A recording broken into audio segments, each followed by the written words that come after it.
Adjust the feeder's rear guide to the media being printed.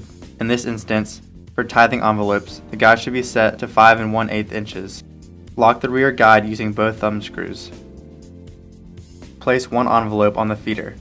Adjust the front guide to the paper width. As a note, a gap must be left between the guides and the envelope. Lock the front guide using both thumb screws.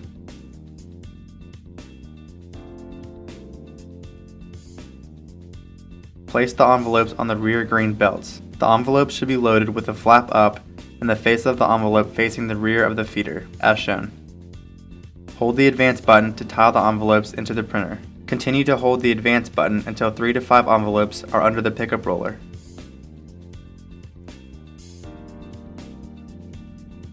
In IQ software, open up the job to be printed. Open the printer settings module. Select envelope feeder for the input source. Select envelope for the media weight. Select long edge feed for the feed direction. Enter the number of copies to print. Click and drag the job to the printer.